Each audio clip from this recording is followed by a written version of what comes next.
அப்ப லாஸ்ட் கொஞ்சம் எல்லாம் போட்டுருக்கு இது ஒரு 3 பேருக்கு வளையல் ஆளுக்கு 2 வளையல் வைக்கலாம் எல்லாருமே தான்.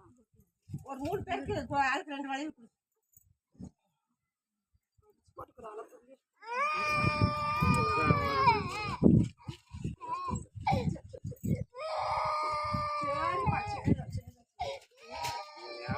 இப்பெல்லாம் பூ வேலைதான் கம்மி. பூ வாங்கினது கூட கட்டி வச்சுக்கலாம்.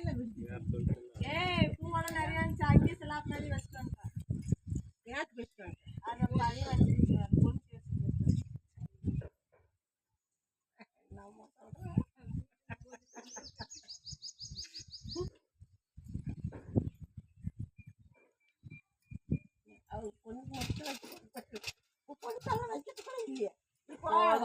சந்தனம் பூசிட்டு பூ பொண்ணுக்கு தலை மேல போடணும். என் மகளுக்கான 1/2 கிலோ பூ வாங்கி வந்தேன். அது போக சரியா